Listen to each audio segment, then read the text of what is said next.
हिंगोली जिल्ह्यातील औंढा नागनाथ तालुक्यामध्ये गोळेगाव, कोडशी, असोला या अनेक गावांना जोडणाऱ्या रस्त्यावर वड्याने नदीचे स्वरूप घेतले आहे। या वड्याचे पाणी शेतामध्ये गेल्याने अनेक शेतांचे नुकसान झाले आहे। यामुळे येथील शेतकरी हवालदिल झालाय।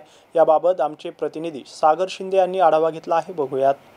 हिंगोली जिल्ह्यातील औंढा नागनाथ तालुक्यातील कोडशी व असोला या दोन गावाला जोडणारा एक या ठिकाणी वडा आहे। या वड्यातील पाणी अतिशय तीव्र प्रमाणामध्ये वाहत असल्यामुळे या ठिकाणी चाकरमान्यांना जाण्यासाठी रस्ता हा बंद झालेला आहे। आपण या ठिकाणी पाहू शकता, या ठिकाणी मोठ्या फ्लोमध्ये पाणी वाहत आहे व आजूबाजूच्या शेतामधील हे पाणी गेल्यामुळे या ठिकाणी पिकाचीही नादुरुस्त झालेली आहे। पूर्ण नाही सर, पाणी सगळं राहणार ना सर, सगळं सोयाबीन गेलं, काहीच राहिलं नाही, काहीच नाही।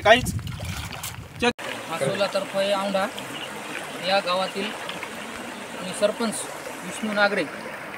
या गावातील अतिवृष्टीमुळे पाण्याचं लय प्रमाण झालेलं आहे आणि अतोनात शेतकऱ्याचं नुकसान झालेलं आहे। तर या शेतकऱ्याला अनुदानाविषयी जरा कमतरता वाटत आहे। तर सरकार मायबापांनी आपल्या शेतकऱ्याला कमीत कमी 50,000 तरी हेक्टरी अनुदान द्यायला पाहिजे।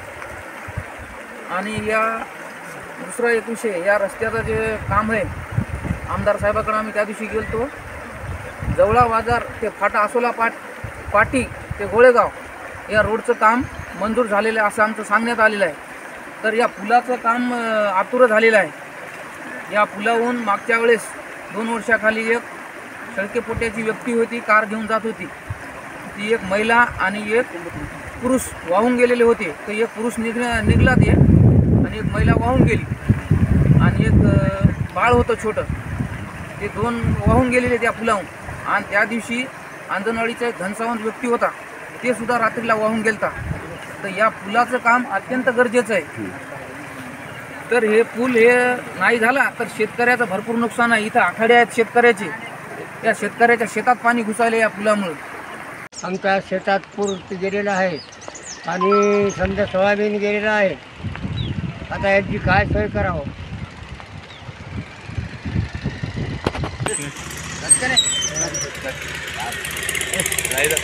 आम्हाला दर हेक्टरी 50,000 रुपये द्यावं, एवढी सरकारला शेतकऱ्याची कळकळीची विनंती आहे।